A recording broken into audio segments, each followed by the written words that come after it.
All right. Well, the other day, made a mistake of saying something nice about Coinbase, and I said it here. And, the usual, they're improving, they do okay. Brian Armstrong, you're bald, but you're cool. Then, of course, a couple days later, I open the Coinbase app, and I see this little rewards program that says, the more Bitcoin you keep on Coinbase, the more rewards you get.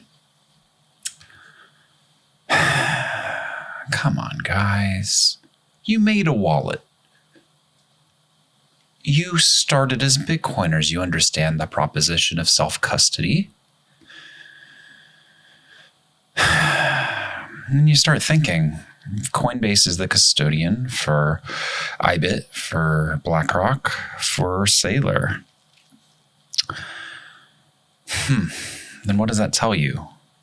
What does that tell you about Bitcoin derivatives or indirect Bitcoin ownership as opposed to actually holding Bitcoin? And then I got to thinking, is it possible that the government, intentionally or not, and I think intentionally, is picking winners and losers in Bitcoin? All right, well, hear me out. Bitcoin's premise came, if you look at the Satoshi white paper, it's a peer-to-peer electronic cash system. It's like literally in the title.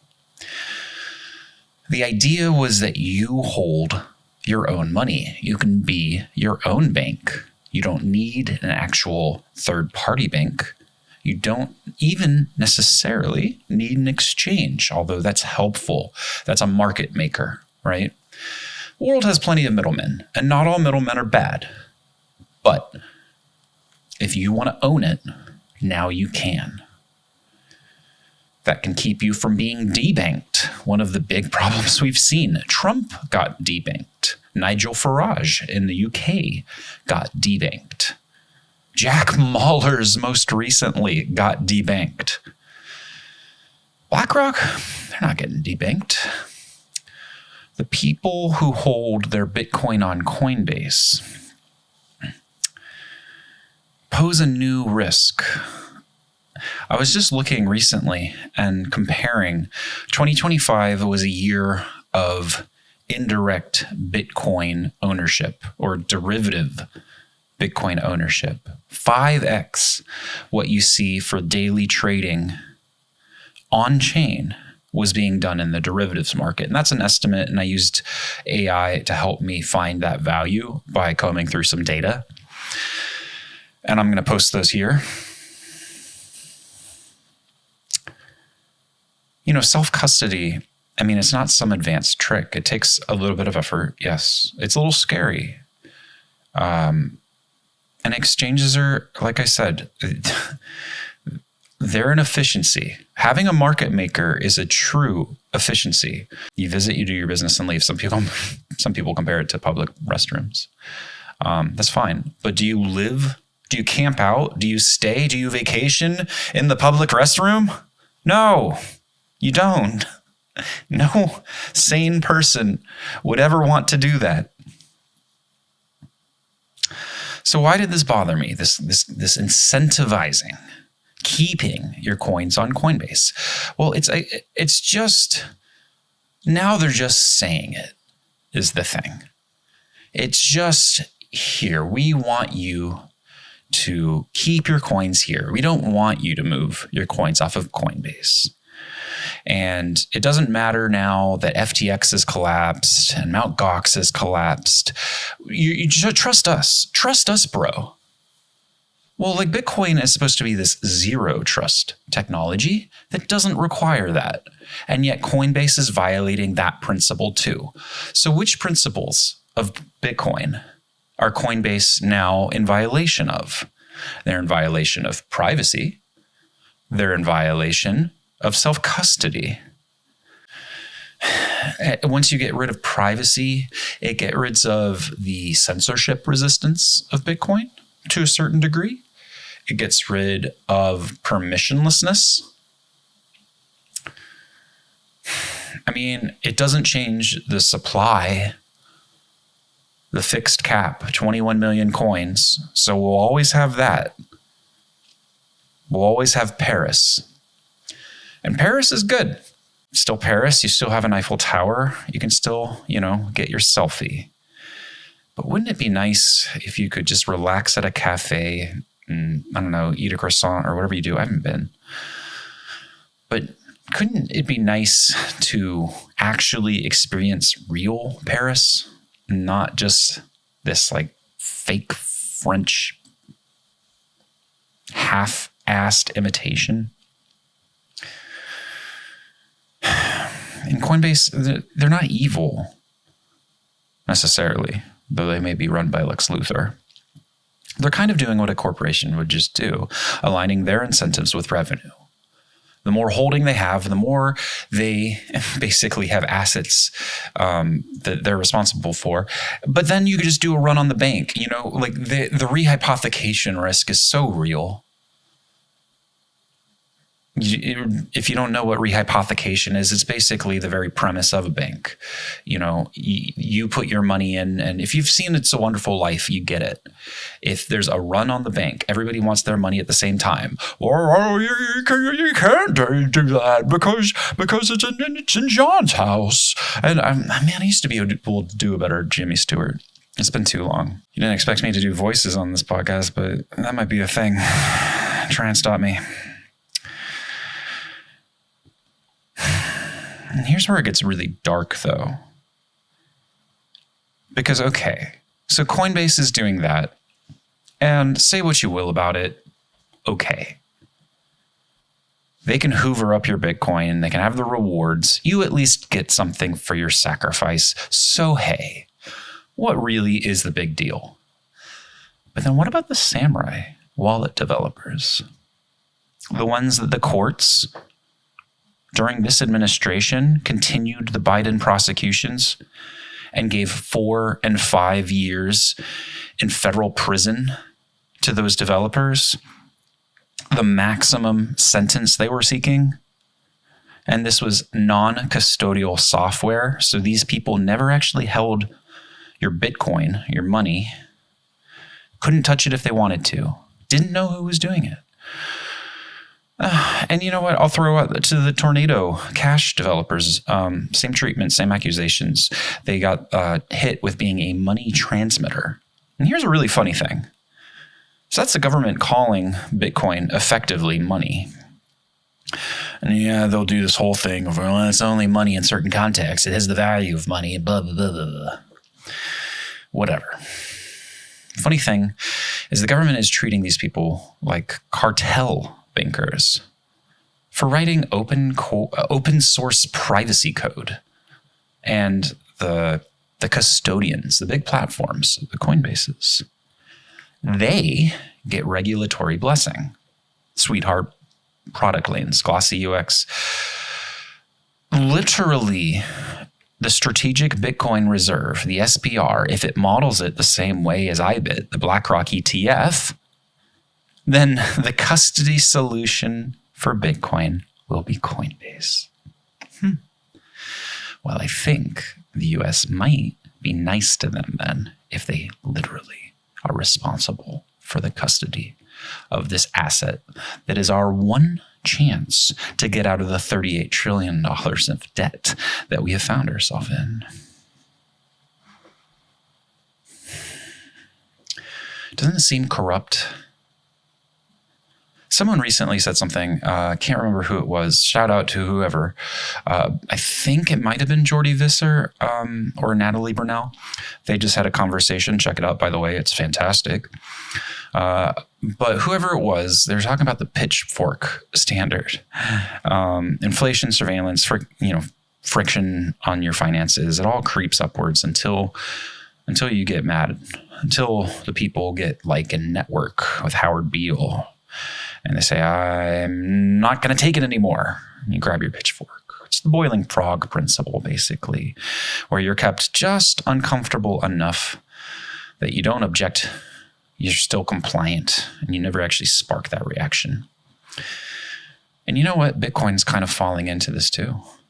Bitcoin's, number go up. Yeah, like it crashed and stuff like that. And there's some real shady business with Vanguard, with JP Morgan, Bank of America, even possibly. Like I said, we are now in the age of Bitcoin derivatives. And what's the risk? Can that tank the whole Bitcoin market? FTX didn't really help. I mean, it was up when it was up. And man, we went from 69,000 in US dollars and per Bitcoin to like under 16,000 with the FTX collapse. That wasn't with a nation's strategic reserve being held by one of these entities. So it's like we're incapable of learning. We just repeat the same mistakes over and over and over again. And it's like maybe it's impossible not to. But there's an avenue. The very asset allows you to not fall into this trap. Like, that's the crazy thing about this. It's crazy, right? And people don't do self-custody because it's scary and it's change. I promise once you start doing it, it's fine. I mean, it's intense. It takes responsibility. Yeah, it's like gun ownership. But you know what? Like, the UK just arrested somebody for taking pictures with guns in America, and they came back and they arrested him. Like, he didn't, because like it was threatening. It was scary to have pictures with guns in America, in like a different country. Maybe my friends are gun people.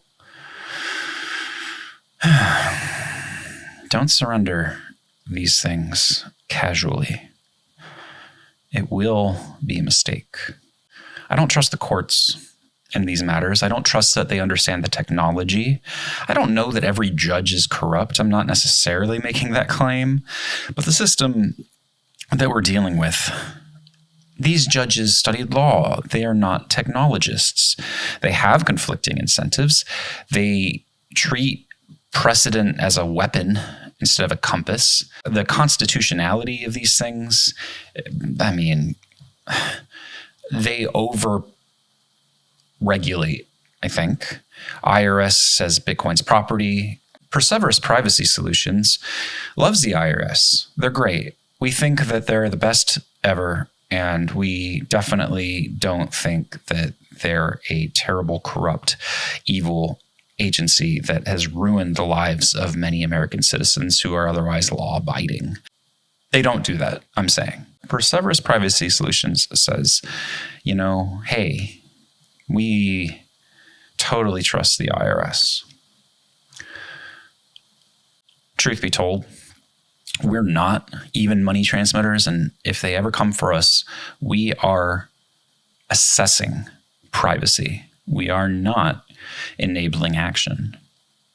And what you do is between you and your morality and your God. Anyhow, the court will say, we don't know what this is, but we know you're guilty. We don't know what you're doing exactly. We don't understand what you're doing, but we know it's criminal. And that's absurd. So these referees don't even know the rules to the game that they're trying to regulate. Well, that means, think about that in the actual analogy that I'm drawing. If you had a football ref and they don't know the rules, the silliness, the absurdity of the calls that they're going to make, it's not even malicious. It's just inevitable. They can't not make silly calls. And these are the people deciding the fates of real human beings doing real work that really could be making a better world for tomorrow. Privacy is political. It's not left and right political. I don't intend to make this a political channel. I don't want it to be, but here's the thing. Privacy is inherently political. It's not red versus blue. It's not Republican and Democrat. It's you or the system. Who's in control? Do you believe in the sovereign individual? Or do you surrender that because it's scary to have freedom? When the government rewards custodial platforms and it punishes self-sovereign tools, that's political. When inflation is just as much as they think they can get away with without you rioting, that's political. And when the judicial system can't define the thing that it's prosecuting, that's political. It doesn't matter if we want it to be or not. It is. Who gets rewarded? Custodians, institutions, surveillance-friendly platforms, companies that make it easier for the government to exert control, wisely or not. Good for you or not. Who gets punished? Non-custodial developers, privacy engineers, people who build tools that the government can't easily subpoena. And look, I hate scammers. I can't even say what I think about people who prey on the elderly, who swindle and confuse and scare people, who get their coins off of Coinbase or Gemini. There is a very special place in hell for those people. I do not want that to happen. But you know what? A lot of the times they're targeting people who keep their stuff on exchange. And that information is available by law. It's not law enforcement. It's picking the winners and losers. Indeed, it is creating targets out of individuals. There's a few really awesome things. AnchorWatch is doing insurance policies and stuff like that. They do amazing work. And man, if you're a high earner, you should check them out. And AnchorWatch, honestly, is an inspiration for Perseverus. Anyways, I'm not telling you what to do. I'm not saying don't use Coinbase. I use Coinbase. I showed the letter in my previous talk. I'm just saying, watch the incentives. Pay attention to who gets punished, who gets praised, who gets used, which relationships get forged. I just saw that Brian Armstrong was on stage with Larry Fink, CEO of BlackRock. If we want Bitcoin to pull us out of a very, very dystopian future, the kind of future that a central bank digital currency would lead to, where they control everything you do on a whim with no checks and no balances. We have the opportunity now. Please take it seriously. All right, thank you. Appreciate your time. Like, subscribe, click buttons, I don't know. Have a good one. Thank you.